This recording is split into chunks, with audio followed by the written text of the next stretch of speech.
Age? It's just part of the story. Whether you're getting a head start or reaching new heights later on, it's all about what you do with your time. These are the stories of people proving that it's never too early or too late. This is Just a Number. We got a good one today, folks. This is Just a Number. This is the reunited and it feels so good episode of Just a Number. I want to say this person needs no introduction, but she's getting one anyway. I know her quite well. Uh, you made a face there. I feel like this feels like old times. I've got Katie Steinfeld on the show. I know her pretty well. So well, we have the same last name. This is my wife, my business partner, my once co-host of our old podcast, and this I feels right. left you. You left I left me. you and you branched out on your own. I went into like weird, depressing, emotional talks now that you left me, and we're gonna have one today also. Only it's not gonna be depressing, but it's gonna get real. We're not talking real estate today, but we will jump into a whole lot of stuff about a really cool topic. But first, I'm talking like the world knows who you are, and many of them do, but many of them may not, and they're going to meet you for the first time and be blown away. So, outside of being, which is useless, my wife and business partner, nobody needs to know that. It's useless stuff. That's useless stuff. We need to talk about the real stuff. Can you, as uncomfortable as it makes you, tell the world a little bit about yourself? Who's Katie Steinfeld? Who is she? Well, first and foremost, I'm a wife and a mother. The most important. Yeah. I'm already. See, now I'm already scolded for not saying that. You are. Well, the wife No. part. I Yeah. did say And that. mom too, for That's right. beautiful children. They are. They're not And bad. outside of family life, I am the broker of record and co-founder of On the Block Realty, where we run the brokerage together for the last, what is it now? 7 years? Yeah, 2017. Yeah. And I've been in the real estate industry for about 15 years. So ever since our first daughter was born, I got into real estate, worked with a couple of brokerages, got my broker's license, and then became a broker and opened up the brokerage. So that's what I'm doing currently. And what else do you want me to And you say? left out a whole bunch of things there, but it's because I'm only and this talking about isn't myself. well. Okay, well, Oh, yeah. then I'll Okay. What do talk you want? about you. Well, you're like, oh yeah, I do other things, and I've got other things. Well, okay. I mean, this is although this show is about, achieving at a young age or doing surprising things at older ages, and we're going to touch more on the latter, even though by no means are you old, although for the purposes of this episode, you're by definition a geriatric. Um, but in terms of young accomplishment, I mean, you talked about how you've been in the industry for 15 years, but you also have held a pretty important post for now, I don't even know how many years. I mean, you've been involved, you know what I'm talking about. It's I want to keep pumping your tires, but what's that important post you hold now? I am the chair of the board of directors for the Real Estate Council of Ontario. So I've been doing that for 2 years and I've been on the board. I want to say this is my fifth term. Yeah, fifth year, not term, fifth year. And you're So probably the youngest chair that's ever been, right?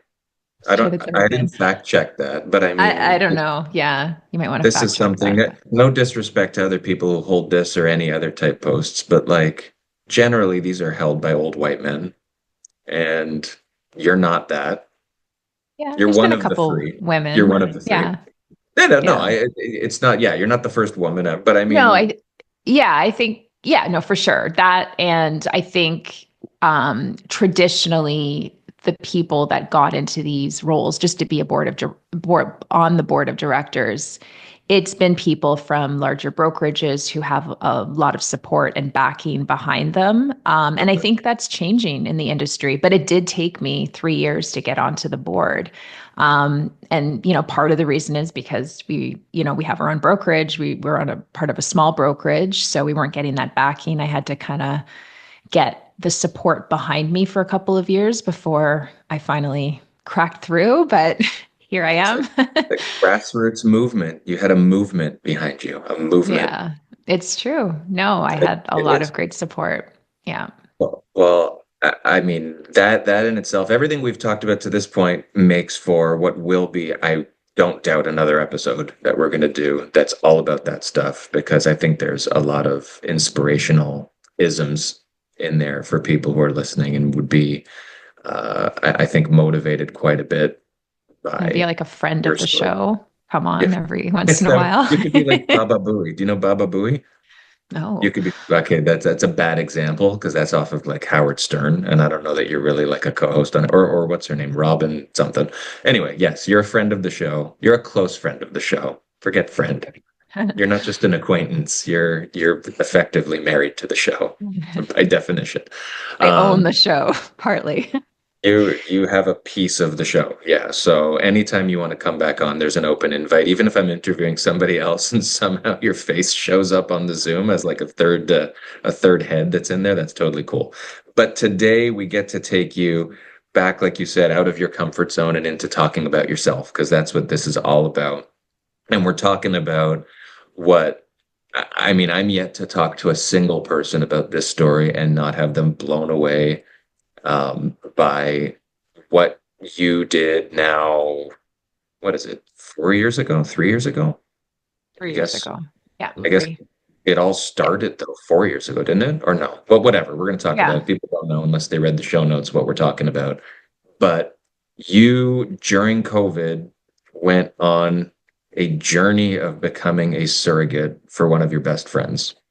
And everybody out there who doesn't know what that is about to learn, and everybody who does just took a bit of a deep breath and they're getting their Kleenex box ready because it is such a cool story. I am proud to have had a very small and significant part of it and to be along for the ride and to still be along for the ride. But why don't you, before we get into the story itself, tell everybody what that is? Because people out there who don't know what I'm talking about, I take for granted that people might not know what surrogacy is. What is that?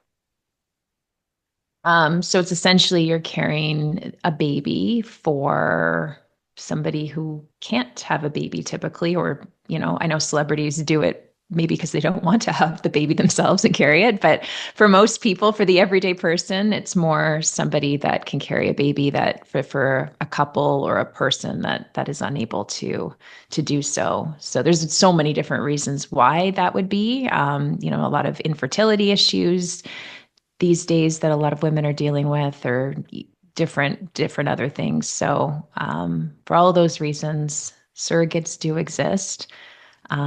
It's different in Canada and the US in terms of like rules around it. I'm not, and again, probably want to fact check all of that, but I know in Canada for sure you can't pay a surrogate. It can't be like a business.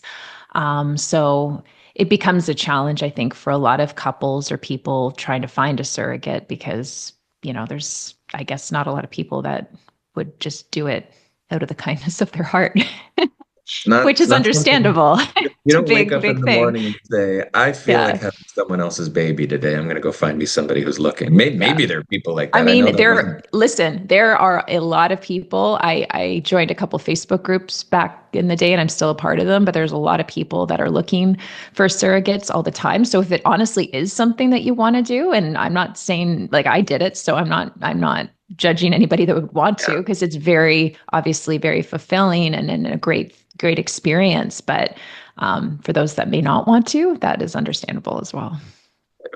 I mean, I think, well, I mean, first reaction from a lot of people, even back then when we talked to them and all that, is kind of not necessarily one of negativity, but one of confusion and like almost like a why or a how could you consider this when you've got a busy life on the go and everybody's busy in their own way and everybody's got their own things. So, yeah, for someone to consider that this is something they're looking to do in itself is a wild, amazing thing if people out there are looking for it. I should find some resources, or if you have any, we could put those afterwards in the show notes. I don't know if that's a thing, like that there's like Yeah. databases of people who are looking for this sort of thing. Um, Mhm. But it's actually wild. I never thought about the fact that there's celebrities out there who have people. I guess that's like that sounds very US. That sounds very like American. Like, Yeah, well, like the Kardashians did. I think did they do a that really? couple a I couple didn't of know them that. did. Yeah. And I mean, I think, there might have been some health issues or some complications, previous complications. So I don't even mean to judge celebrities for doing it because everybody's got their Yeah. own reasons for wanting a surrogate. So you don't want to make assumptions. Well, and I guess like you said, it's more of a not accepted, but it has sort of a transactional element to it in the States that doesn't exist in Canada, Hmm. where I guess you could seek it and do it. And is it just if you've got the money, you can find somebody? Is that more how it works? I don't know. I mean, I don't know. Yeah. this isn't really about the States, but let's jump back to the important stuff, which is your story. So sorry, Kardashians, you get enough airtime elsewhere. You don't need to be part of this episode. Um, so how did this all come to be? Like you said, this wasn't something that you or I were ever discussing or seeking out. Um, and there was, a fateful day where this all began. What happened? Like, how did this come to you in your case? Just like, I mean, my friend asked me to. She was dealing with a lot of infertility over the years, like a lot of heartbreaking stuff, miscarriages, frustration with, different treatments and things like that just never ended up with the baby. And so I think it was more her just asking like on a whim, like, kind of like, this is crazy. I know this like sounds nuts, but kind of it's one of those things, and I the way in my decision partly was rooted in the same sort of thing. Like if you don't ask, you'll never know. And my thing is, if I don't do it, like I'll probably always end up wondering what what it could have been, or what could have resulted. Like, could I have done it? What would have been? So for me, like the what ifs are always, I think, scary for me, like in the sense that if I don't do it, like I'll be kind of not haunted, but I'll always wonder what if, and I would never want to be left feeling that way. For sure. Was But I it? mean, sorry, go on. I mean, I suspect it wasn't something you were expecting. Like, it's not a question you saw coming when it came. No, I So, mean, it kind of like it did like, not that I would have ever offered it, but it's kind of one of those things where it's like, oh, I wish, because like we were always so lucky. Like I was always able to I didn't have a lot of issues with getting pregnant, being pregnant, all that kind of stuff. So, it's really hard when somebody else isn't able to. And so through the years, like I always kind of thought like, you know, I wish I could help more. But yeah, I think also for a lot of people, getting to the point of deciding to find a surrogate is really difficult for because sure, that's a a tough lot of question women, to ask to put, yeah, to even think. It's not questioning the generosity of others, but I mean, I suspect it's a tough one for somebody to kind of give that away, if that's the right way to put it, well, because that's you're what I'm, yeah, that's more so what I'm talking about. Like it's, you know, you, you want to carry your own baby. Like you don't want, you worry like, how is that going to impact things for me? Like I'll never get to experience this. So I think there's a grieving period for people where it takes some time to kind of get over, not even get over it, but just kind of think about other options. So I right. think this was took a while for my friend to get there, understandably, because she wanted to try everything she could to carry her own baby. Yeah, well, I mean, I don't mean this in a bad way, but it's not like you were the first choice for them in this, not as a person, but in terms of the Yeah. process. It was kind of like once you've exhausted literally every option four times over, Yeah. now it just comes down to if we want this to happen, and we're going to talk about age-wise, I mean, and none of us is getting any younger, right? So, and we happen to have a friend who's super fertile. I mean, things aligned. I could see why the question was asked, but I could only imagine how difficult it was for the question to be asked. Like that was For sure. as hard, if not harder, than the decision you'd have to make. about Hmm. whether or not you'd go through with it. Yeah. Yeah, no, I would think it was tough on So, both sides. I mean, I guess then, would you say, I mean, I guess it's hard not to be shocked, not in a bad way, but just in a very not expecting that question perspective. How did your emotions sort of range and progress from that point? And what did that decision and discussion process look like? Because I mean, I know from my perspective, I mean, you can talk about like we chatted about it, but also, having four young kids at home, having family, when it came to it's your decision, to what degree did it become a decision that was rooted in not just yourself also? And what was that thought process like? I think I was, yeah, like for me, I wasn't like a hell no when she asked, obviously. I was open to it. But I think for me, for sure, you needed to be on board, like 100%. Like if you weren't going to be on board, then I wasn't going to do it because like you're going to have your wife is going to be pregnant with the baby that isn't yours. Like, there's a lot of like, I think not necessarily assumptions, but like just weirdness around that whole concept, I think. I don't even Um, remember, like, I remember where we were.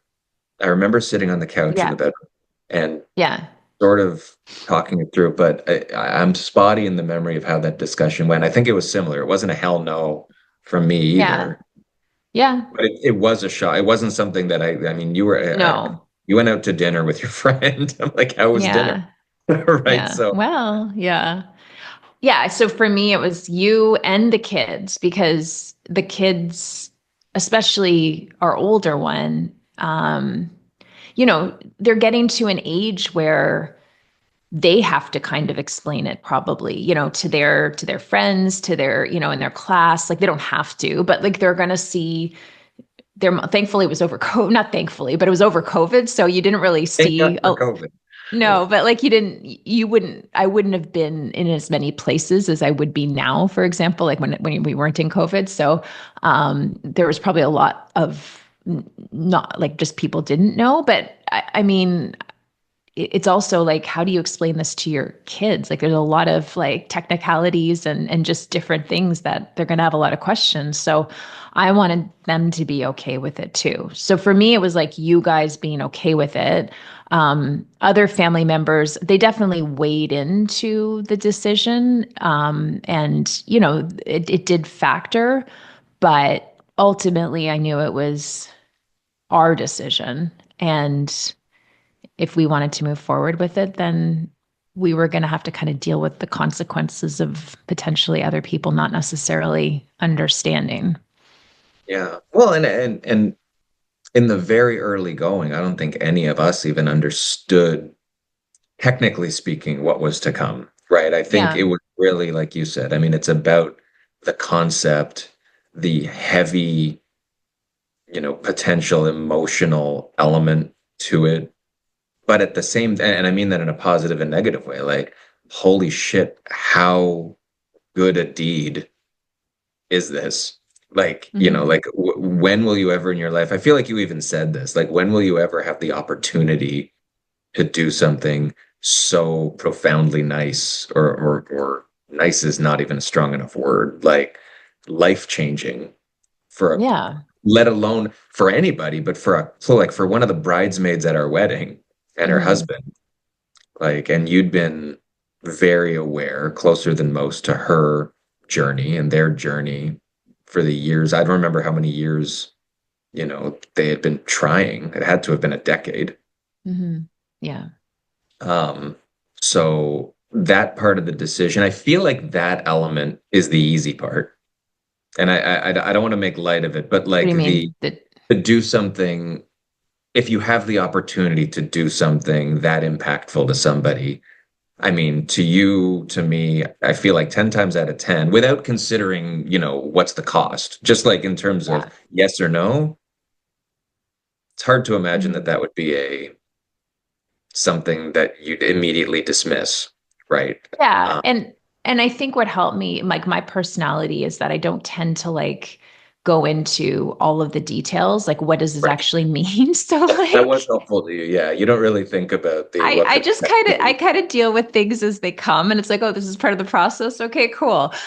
So I'm not dismissing the fact that it might have seemed like an easier decision for me, but I think that's more because of my personality. Like I just kind of dive into things and kind of deal with some maybe negative stuff as it comes along, rather than thinking through. And there's obviously pros and cons to being that type of personality. But I think in that sense, the decision for me was kind of like, yeah, well, like awesome, let's do it, kind of thing.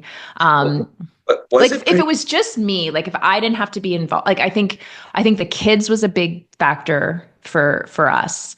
Like when Mhm. you were on board, like I was like, let's do it. But then the kids, I think it took a while, I think, for the kids to like to talk to them about it, to get them kind of their mind wrapped around it.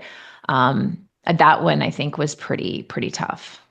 Yeah, I remember that. Like I'm trying to, so the process, I mean, the question was asked, it was left with you. There was no gun to your head like you've got to tell me in a week or anything like that. It was No, literally no, the no, no. opposite. It was you take as Yeah. much time as Yeah, yeah. possible. Um, so despite the fact that, you and I were on board and eventually I think, it was discussing a really heavy and confusing and unusual topic with kids who at the time were young, Yeah, really. yeah, like the younger ones were fine because it was kind of like, okay, cool, like mommy's going to be pregnant with another baby and it's not going to be ours, and like not really like thinking about the whole all of that, like all of Well, the I guess it also predates a birds and the bees talk with them too. So like at that point, if they're yeah. just thinking that making babies is kind of like a buying a sweater at Walmart kind of thing, I mean, it maybe simplified the process for them accepting it. The other side of it though was, and I think this is something maybe you could talk about sort of the legal, technical, psychological side of making sure you're actually okay with it and okay for it. Yeah. So Yeah. was it, I don't remember how it was in terms of you saying yes initially to your friend. Um, but that's kind of like step one, right? It's kind of like, okay, I'm on board to the idea. Yeah. Now we're gonna, to your point, we didn't know what this actually entails, other than, 9 months of Yeah. something. Well, I think we kind of knew the general steps, like what the next stage was once you do say okay. But it was, I think it started with the lawyer. Mhm. Like we each had a lawyer that was well versed in this sort of a thing to draft up an agreement because you needed to know, like, we're friends, but you could imagine if you're getting a surrogate to be a stranger who becomes your surrogate, like you never know what people are going to do, Oh yeah. so And you need someone versed in this to, yeah, it's more than just a 3 bullet schedule on a piece of paper yeah. that says like, I'll have a baby, I'll give the baby, you get the baby, Yeah, sign because here. there's a lot of Like, things to think about. Like, I mean, like you can't be paid as a surrogate, but you certainly are reimbursed, obviously, for any costs that you incur as part of the process. So, gas and parking to get to your appointments, and extra food while you're pregnant, or clothes like maternity clothes, like all of the extra stuff that you would accumulate and spend due to the pregnancy, you're obviously reimbursed for. So that needs to be understood, because like how are you getting paid back? How often? Like, all of those little details that you just want to make sure everybody's on board and understanding the same things. yeah. And to be clear, this isn't something that you or I or our friend asked for. This is part of how it works. Like Yeah, this is I think, like the yeah. lawyers and all that, that's a requirement, not like you went and No. said, I'll do this, but only if I get a Oh lawyer. no, this is part Right. of the like, I mean, I think they've got done through like, even surrogacy is not like a common thing. It's definitely been done enough times that there's a solid process in place that you follow. For sure. And I think that sort of it dovetails into concerns of people around us that were sort of in that second tier of importance. You talked about me and the kids, but also, extended family and people who have a strong concern for you and your well-being and making sure Yeah. that, the decision you make physically and emotionally is the right one. Yeah. There's a certain comfort level. I can't speak for them, but there's a comfort level that if you've got, pros who have been through this multiple times and ask all the questions we don't know to ask, Hmm. that's helpful, right? And the Yeah. lawyer was, Like, and also the yeah. psychologist or psychiatrist. I don't remember what it was. Yeah. I mean, the lawyer from the aspect of like what happens to me if like I get, for God forbid, like an awful, like I get diagnosed with cancer, like Mhm. while I'm pregnant. Like how does that look? Like is it my health that takes priority or is the baby's health that takes priority? Like how are we dealing with this? And like that's not to say that there might be decisions that both sides agree to, if something like that does happen, but at least you have some outline of how things are, and that's protecting, my health and well-being, at the end of the day. So everybody's on the same page, and like, there was never any contentious issues or, problems with working through things. I think, they were just so grateful that Yeah, we were even offering to do this, that, we want to I make sure don't. we're comfortable. Yeah, I don't remember anything that, if anything, it was more kind of being suggested and offered rather than like, it's not like you were saying, Yeah. I need this to make it work. It was like, just tell me what it is. And if anything looks weird, we'll say so. But I don't Yeah. remember anything being scary. I think it does, to your point, it makes certain complications more real and in your face. It's the same as, you're going into surgery and the doctor comes out and says, sign here because you might die, Yeah. right? Like you're not going to, but you need to be aware. And I think it did literally put into Yeah, black and white what the risks were. for Um, sure. I mean, it but helps that I've done it 4 times. So it's well, not that's like it. you know, but Yeah. again, you never know. So, Well, and was there, I made reference earlier to the whole geriatric nature of this, and I say that with love, but it is by definition a geriatric pregnancy. What, when you're 40 or 40, 30? when you turn 40. So I turned 40 a week before, the baby was born. Baby was So born. yeah, So you've crossed I, into I, I geriatric. entered geriatric phase, but yeah, I mean, obviously, like as you get older, things are different. Your health, like, I mean, we had a point, and I'm jumping ahead, but there was a point where I was bleeding a bit, and there was a risk that there would be a miscarriage, but like, not that I caused it, but my regular activity with what I did with my previous pregnancies, like it's not the same. Like I had to be more careful and rest. And I was a lot more, weirdly enough, paranoid because it's not my baby. Like I don't know what Right. it is. Like it's kind of like, oh shit, like I gotta make sure like I hold on to this Yeah. baby.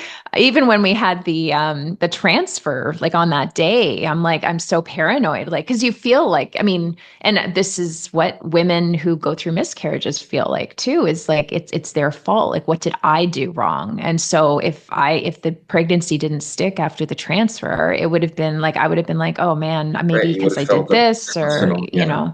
yeah. Well, it's impossible not to feel that way. Like, and you didn't, thankfully, but Yeah. was that like an additional thing that was worked into the whole agreement and all the paperwork side of things, or even when you had to talk with social workers and all that, was the age element a risk that was brought up, or not really? It was just something Just that, no, with the doctor, I think it was for sure. I mean, there was a different standard of managing the labor because they induced me a week before my due date, because you're more prone to complications if you carry the baby to term, and you like, or if you go over, like if you're overdue with the baby, like there's more risks that I don't know these specific risks, but there's just more risks in general, I think, that the baby has, as you get older.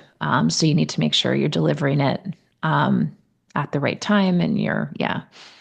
So yeah. just the induction was the only difference from what I understood. Did you find, I'm going to jump into the actual process now, not to the nitty gritty of the process, but this was okay. First of all, how this works to people listening out there. Like, who are a lot? One question that I'm sure you've been asked more than me, but a question I get asked a lot is like, when people think about the connection you're going to have with the baby, they're saying, well, this is like your baby, but it's not your baby, right? Like, so what are the mechanics of like how this works? Like, you're a vessel, is what you are. Yeah.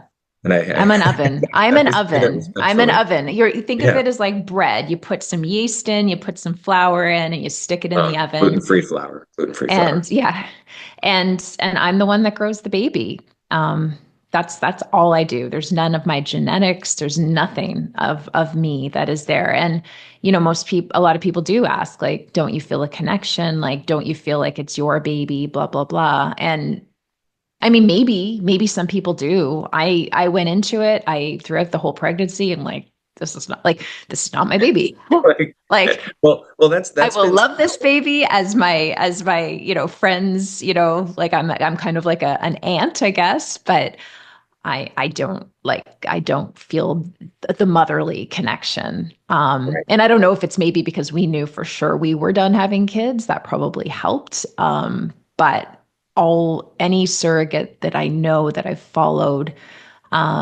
would get similar questions, and all of them have the same response. Like it's not, you just don't feel like that. Yeah. And that was a huge part of, I guess, not it had nothing to do with your decision, but during that pre-process of kind of vetting that this is going to happen, that question was asked and confirmed and literally in the contract a million different ways, where it's like, are we clear this isn't yours? You're not keeping it. I don't think anybody can control, even though we were pretty sure there wasn't going to be a connection. Like, in the back of your head, did you ever ask yourself, like, I wonder if when I'm pregnant, like I hope I don't have a connection kind of thing. We never did, but like the I concerns of know. the people around us were so confused. Like, it just seemed like people were convinced, how could you not be connected to something that's growing inside of you? Yeah. But I I can never say had that firsthand, you concern. weren't. I wasn't. It was like No, we're just connected like, from connected to the process, connected to the good deed and like excitement for what's going yeah, to yeah, happen, yeah, for sure. but not from a parental, when this baby's born, I'm not going to let go of it kind of Yeah. perspective. No, no, definitely not. So so when you were carrying and when it started, I mean, 9 months is a long time, but like, was there anything that you can remember physically, emotionally that was different from the first four? Well, it was the shots, right, that I was getting Oh, before yeah. they did the transfer. Like that was the biggest thing. You had the pleasure of giving me a needle in my butt every Yeah. Butt day. needles, butt needles, daily butt needles. Yeah, which It's, I mean became painful. Like that I remember a time where like I was in like it was just causing so much pain it for was, whatever reason. So they did switch up like to me taking like an oral medication or something like that.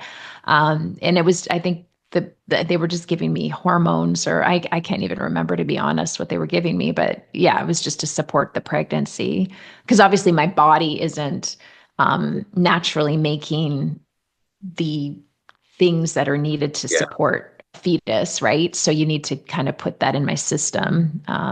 Again, it's very Yeah. scientific, but this is how I Well, understand it to be. Yeah. it's, But yeah, yeah, that's probably the only that was not fun. That was not fun. no. I don't want to say it hurt me more than it hurt you, but it was very difficult to keep administering that. Yeah. Uh, Yeah. no. Yeah. But I mean, otherwise, yeah, I mean, the doctor you met initially until the baby was at a certain level of growth, you were actually, no, I'm trying to remember. Did I have a different doctor? Oh, no, I did. Yeah. So I started out though, like in the fertility clinic for the first like couple months, like until the Mhm. transfer took. I think it was until the transfer took and like you were, maybe within like the first trimester. And then once you were done with the first trimester, then you went over to a regular doctor, Mhm. and we chose a doctor that was familiar as well with surrogacies in a hospital. Like Sunnybrook recognizes surrogacy as a normal thing. because I know there are other hospitals that don't. And the parents cannot leave with their baby from the hospital because they see it as the woman who gave birth to the baby. That's their Right. baby. It's like a So kidnapping in their eyes. yeah. So there's a lot of, you have to look into that, I think. Hopefully most hospitals are transitioning over to accepting this as a option, but yeah, we Mm. we definitely made sure we were with a doctor and hospital that supported that. Yeah. Well, I mean, it was to your point. I mean, definitely the needles were different, but I feel like it was still. I don't know. It was maybe because it was later on and you'd done it 4 times. Like I think even on a positive side was the physical toll something that was almost kind of like old hat. Like I've done this and it's just, it's another 9 months of of getting Yeah. bigger and then, you know, like I don't know. Like was there a comfort level with the process? Because that was even part of, your suitability for it was that you'd done it successfully 4 times. hmm Did it just feel almost, notwithstanding that this was somebody else's baby, did it feel kind of routine compared to I think it was even more routine because I knew it wasn't our baby. We didn't have to prepare, a nursery. We didn't have to do anything. It was like once the baby was born, it's not back to normal, but it is kind of back to normal. yeah. So, I mean, I always was sick in the first trimester, I think with every single kid, including this baby, it was the same thing. So I Mm. didn't feel like the pregnancy was any different. I think it was hard over COVID for sure, especially on the day I gave birth because only one person was allowed in there. And, that was going to obviously be my friend. But it would have been nice to have you in there. Because for her, I could imagine it was hard to like, try to split support. Like, once the baby's born, like you're obviously wanting to be with the baby, but like you kind of feel torn that, you know, the person who has given birth doesn't really have anybody else either that, they can. Well, yeah, that was wild. That like, I mean, me is one thing, but even the dad, like her husband, couldn't Yeah, be yeah, for like. sure. Yeah. It's just, I mean, I Like not guess even in the hope, hospital. Like not even in the they hospital. weren't even Yeah, allowed in. And like we had masks on. Like I was giving birth with a freaking mask on. It's just like this is so weird. crazy. I know. It was just kind of like, okay, moving on. We accepted it, but it is what it is. You didn't know what was going on at that point. So Yeah. I mean, it wasn't an ideal time, but I do remember that things got delayed with COVID, like the transfer, I think, or there was something that got delayed. And I remember it was pretty upsetting for them because it was just like, we're finally on the right track. We're getting going. And then, oh, we have to wait another month again. And it's just like, really? Like, you know, so that was tough. For sure. How was living your life during the pregnancy? Because again, this is almost not even relative to the surrogacy side of things. I mean, there is the element of doing that, and as people, I don't remember if people really knew, but Well, we again, did. it was over COVID. So It was nobody COVID. really, I didn't go out. Like nobody saw me really. Like I was on Zooms. And so like for the most part, you would have never I do known. remember though. I remember, I guess, sort of past kind of the first trimester and when you'd start showing, even though we weren't out that much. It's one of those things where you also, it would be weird. Like you're active on social media. You were Yeah. then, maybe not as much, but still, like people see us, even day to day at work, Zoom, like you Yeah, I mean, said, it Zoom wasn't a calls on them. secret. Definitely Well, wasn't a and secret. it couldn't be a secret because, like, even from my perspective, I remember being like, I've told people years prior that we're not having more kids, Yeah. scientific, Yeah. right? So all of a sudden, my wife is pregnant. That's a strange question to not address, right? Yeah. So, and for Well, you we to got be some pretty pregnant, free not free t-shirts. We got some pretty funny so t-shirts that's some when, pretty free t-shirts. They were pretty well, free. well, they were free to us, I guess. But yeah, like I think yours something said like it's not mine or something like that, or I don't, Yeah, don't worry, it's not mine or something like yeah, that. Or or it's it's not ours. ours. I think it Yeah. said, yeah, it's not ours, which is a key distinction, right? Because if it's not mine, then it's an even It bigger could problem. still be mine. Could still be yours. Um, Yeah. so how did you balance everything then? Because like again, you understood what it was like to be pregnant and all that, but you're going through shots, you're going through like sort of more time-consuming stuff. And yes, it's COVID, but that made life difficult for people without pregnancy on their mind. Did you find it to be like you needed to slow down because it's not your nature, um, to slow down sort of the rest of life, or did you feel any guilt about things like attention for the kids or anything like that, or that was all pretty easy to manage? Um, I mean, I think it was fairly easy. Like in the first few months for sure, I think I felt a little bit of guilt with the kids because like I wasn't physically able to do as much. But otherwise, I think it was pretty much the like I think what it is like everybody's busy. And so you have to prioritize. So if this is something that you've decided to do, you find the time to do it if it's a priority, right? And I know it's growing a baby inside of you, so there's a lot more seriousness involved in that. But like I think it's even with anything that you want to implement into your life, like a consistent workout routine. Like if you can find the time to do it. You need to want to do it and you need to have like a mindset around it. So I think I knew what I was getting into and I was just going to deal with things as they came along. Like if I ended up having to go on bed rest for a month or whatever, like, I mean, it wouldn't have been ideal, but you always find ways around things. Like you just learn to live with it. So I yeah. think you've got a good ability to instill that even in the kids as well, Mm, where this wasn't a, hey, I'm sorry this is happening and I can't give you more attention kind of a message. It was more of a, hey, how exciting is this? Our friend is going to get something really good and we get to be a part of that. And it wasn't an isolated thing. I think people who think the same way that people might suspect you're going to have this connection you can't break, people might suspect that kids will be too confused about what's happening that they're going to freak out when this baby that you've been pregnant with is given away. Or vice versa, or they're going to be jealous of what's happening because they don't understand. And I think you did a good job of making them part of it, not like immersed in it, but understanding that this is a great thing that just happens to be happening while we live our lives.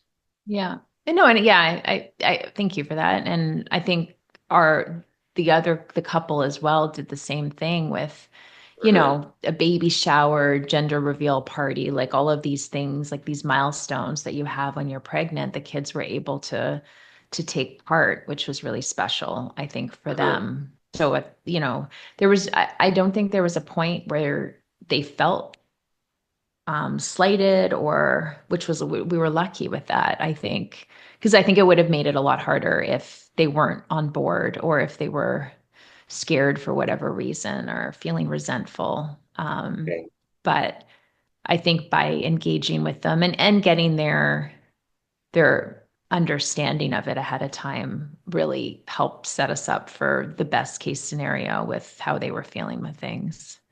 for sure.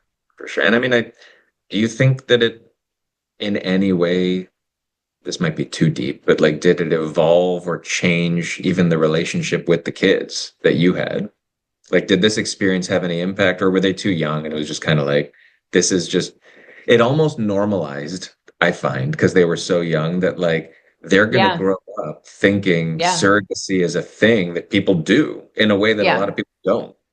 Yeah. Well, that's it. Like it was kind of like it's like one of those things where like, I feel like they probably have said this before. Yeah, my mom was a surrogate. Yeah, my mom did this. Like it's kind of like, yeah, this is just what happened. And like I think that's kind of how I talk about it as well. Like I feel like I'm so emotionless with it sometimes because I'm just like, yeah, like I decided, we did it, it worked out, it was great. And I wouldn't change anything. I'm very happy we Except for did it. COVID happening, but you couldn't control that. So, Yeah. Yeah. I mean, and there's pros and cons to that as well. Like I didn't have to be out, meeting with people and having to like maybe it would have been more exhausting to go out and have to explain to everybody like, oh, it's not my baby. Um, true. Yeah. yeah. I So mean, that was, I mean, Probably for you too. I mean, outside of obviously there was a physical toll, but there is an emotional toll when you're doing something that's confusing to people of having to explain or justify, not that you Yeah. needed to, but like not everybody, especially before it's over, looks at it through a positive lens, right? Once it's over, I haven't heard a lot of people saying like, why did you do that? Now it's universally what an amazing thing, which was Yeah. always the goal. The goal wasn't to be Well, getting praised, but I'm saying the goal yeah.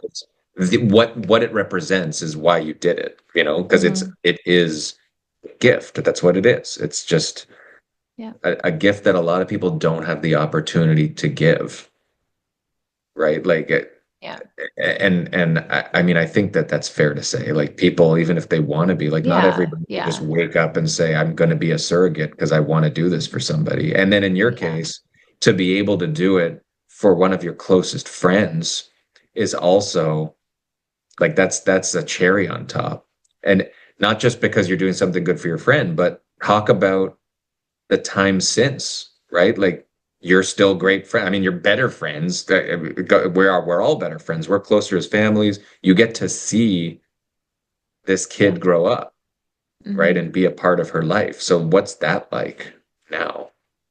No, I think it's really like such a great opportunity. And I think as she gets older, it's going to even be more so like that. Like I see my role hopefully being more like, like again, like an aunt, in a sense, like, and I think my friend and her husband have done an incredible job at trying whatever they can to maintain the relationship. She knows their kid knows now, like the story, like it's part of how she's grown up, and she knows her story and how things came to be. So like I think that part of it, because it can be understandable for parents to not want to like say that. Like you might want to get the surrogate out of the picture because you want to Mhm. just have your own family, but they've done an incredible job at welcoming us whenever we want into their home, into their family, to be part of their family. So it's been a really great experience from that perspective too. For sure. I should mention, although it's almost the end of the podcast, we're very deliberately and consciously, I didn't want to name names of anybody that isn't you and I here, just, for Yeah. people deserve their privacy. I mean, I think that their whole family is thrilled about the story. And, this isn't something that anybody doesn't want told, but at the same time, we're just we don't need to be advertising the names and all that of the people who are involved. Mm. What, I mean, you've touched on, is there a moment or an aspect of this that was kind of the pinnacle of feeling of like the feels or like the most rewarding moment or aspect of all this where I mean, I'm sure there were lots of different elements where you were kind of gushing with, joy, right? Um, but was it a Yeah. case of like when the baby was born? Was it just like a super emotional time looking at your friend? I don't know how that even went because obviously we established I wasn't there. Like, is it literally a Yeah. case where the baby's born and it's handed to your friend? Like, or Yeah. not exact. It is like that. Yeah. So like, were you able to witness that from where you were? Where you So were. I say the where you scene, were. no, okay. That was probably one of the moments that was really memorable, I think, because she was just so excited and like calling her husband and putting him on FaceTime and just holding the baby and like just like overwhelmed with emotion, I think. I'm just laughing because at the time when she was doing that, she's sitting across like on the other side of the room, and I'm up with my feet on the stirrup still while they're pulling the placenta out, and like I'm just like there for the world to see, and I'm thinking to So myself beautiful. like, please don't turn the phone I, this I was way. on that FaceTime call. I remember I got on the FaceTime too. I got to be, it was like the Brady Bunch on the screen. And yeah, no, that was not God. part of the video, not to worry. No, That's but and amazing. I don't even think, like, the funny thing is like she wasn't even realizing, like she was just so But what was like happening with you mean? the moment. Yeah. Not that it wasn't happening, but I'm just thinking to myself, like, obviously I was so exposed. Just like, please. Oh, sorry, said her name. Please don't look over here. That was And she was just like, she didn't even care. I mean, like, she had already seen everything, and anyway, like, she well, was there yeah, the but whole time. even, I mean, Yeah. for her husband, right? Yeah, like that's a potentially traumatizing thing to look at, and embarrassing, I would assume. You don't really want Yeah. um, No, anybody who and doesn't I want would to say see the that. other, the other time was the one, like when I was able to get them on, because again, they weren't able to be there for the ultrasounds, which was Mm, really, really unfortunate, because of COVID. So I would call them on FaceTime and have them watching as the baby, as they saw the baby. So I think the first ultrasound was also really memorable. yeah. Just seeing their faces and the excitement, and yeah. And there were, I mean, other than the sort of annoying, kind of painful things that needed to be done, like there were no complications or scares during the process. Right? Not that I remember, but do you remember anything that was like, because everybody's on high alert. Like they've During had the labor, or during the 9 months even. well, it was just the bleeding that I had initially. Right. Oh yeah, and then that was, yeah, that was. But I Did just you? had to I just had to stop doing like typical exercises and just kind of settle down a little bit, Yeah, no, because no it was marathon like, running when you're yeah, carrying, yeah, especially when exactly. well, you were saying this. I mean, you took a little bit maybe extra care in what you did and didn't do because it wasn't your baby. Like you probably would have gone harder Oh, I with. mean, I would have done the same thing. Like if I started bleeding, like with any of the Yeah, pregnancies, I would have made sure I wasn't, making it worse. So, but yeah, I think, you're managing, or not in charge, but you're factoring other people's yeah, emotions into the process when you're the one. It's like you're kind of the one they're relying on to keep things going and not, lose uh, anything. And because of past experiences for them, I mean, they were pretty scarred from things that has happened in the past. So, when I did start bleeding, like her immediate reaction is like, oh my God, she's miscarrying. Like, this mm, all, it's all, we're starting all over again, kind of thing. Um, and worry about me, of course. Like they were always very concerned about my health all the time yeah. and well-being. I mean, ironically, would you say that you're almost more protective in a situation like this than when you're carrying your own baby? Like just because you're looking out for obviously your own well-being, but like there's people who are relying on that, not on Yeah, you, well, but on I think this. that's the main thing, is like you're relying on other, like people are relying on you, like you're the one. Whereas like if it's just you and I mean, still you don't want to, Yeah, like, we want it to go well in yeah, everything. but But yeah, there's it's more. more of a personal thing between us. Whereas, when you bring other people into the equation, Mhm, you're having to, you know, help them through things too, and making sure you're not messing things up. Not that it mhm. would have been my fault, but yeah, No, but I mean it's impossible not to feel an extra sense of responsibility for sure as the oven. for sure. Yeah. So I don't want to keep you. I'm saying that to my own wife. I don't want to keep you.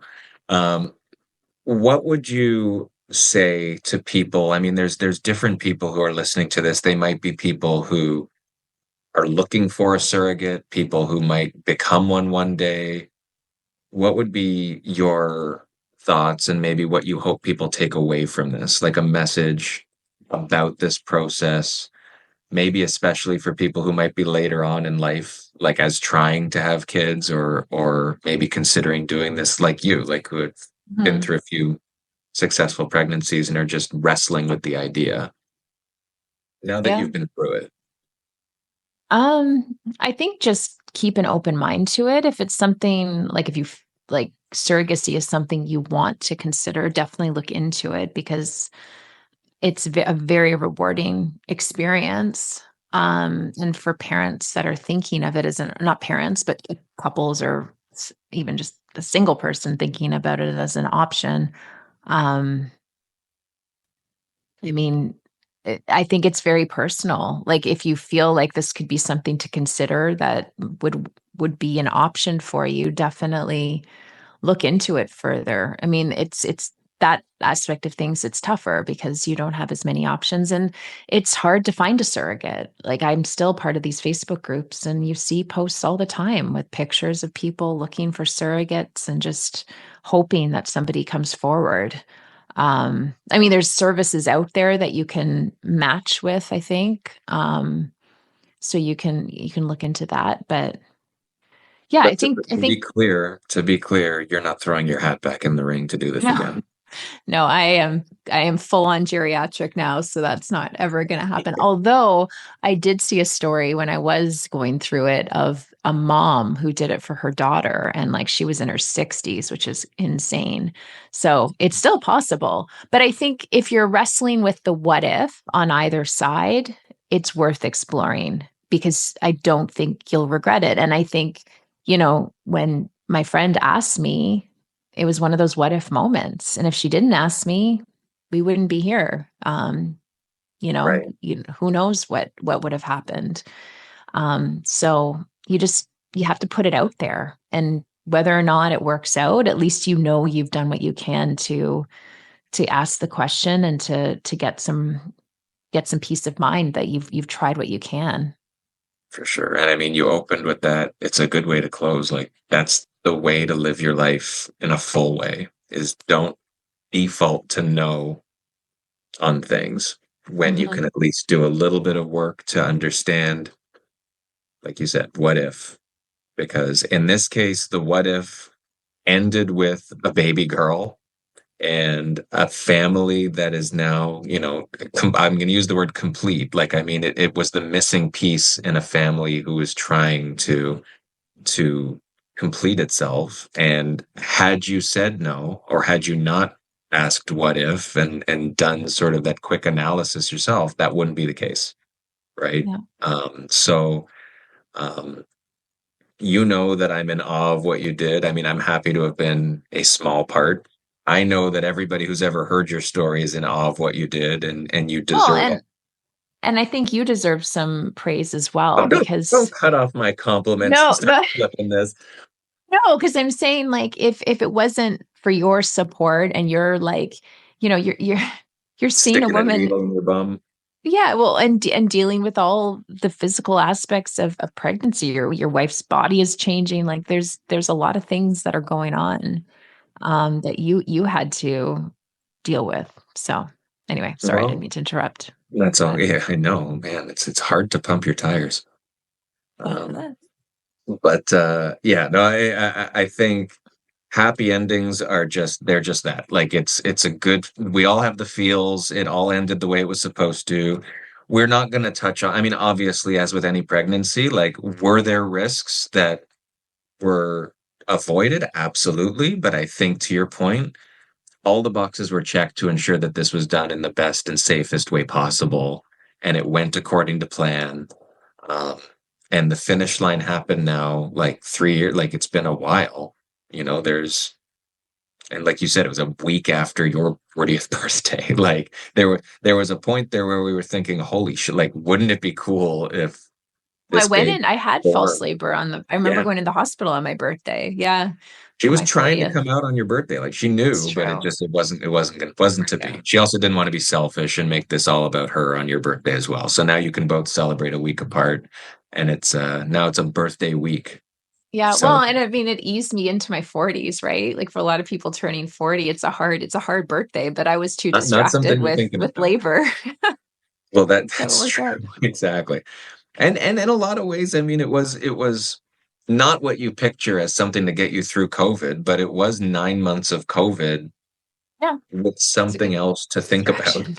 Yeah. Yeah, a distraction. So, I mean, it was an amazing experience. It was a learning experience, I think, for everybody, not something that you do every day and not something a lot of people are going to experience in their lifetime. So, um, you know, lots ahead. Like we said, there's going to be future episodes where we talk about all the stuff that's ahead and has happened for you around this. This is 9 months out of 43 years that, You just you know, disclosed age. sorry, Actually, I guess people could have done the math throughout this people this could probably podcast. figure that, yeah, if you had the baby one, yeah. It's But fine. I'm 43. Well, you don't look a day over 42. Thank you. So yeah, we will be chatting again because you are a friend of the show. And I think people out there who listen to this are going to be very appreciative that you shared the story because I would suspect a lot of people in the same way. There's emotions behind the process itself. There's a lot of emotions in talking about it publicly afterwards. So thank you for sharing. And My pleasure. I suspect I'll see you soon. Probably. It was nice chatting with you. Thank you for the opportunity. Well, and you're also open. I didn't even say this. Like you're open to people who have questions and want to, reach Yeah, out. So how for can people sure. find you? Everyone who wants to follow you and see all the cool stuff you do that isn't making babies. You can, I mean, Instagram's probably the easiest, or Facebook, but Instagram is at katie.steinfeld. Right on. Follow me there. Send me It a will. message and we'll chat. And we'll chat. Cool. Well, thanks again. And we'll see you soon. I'll see you soon. Well, sounds good. Take care. Bye-bye. Bye-bye. Bye-bye.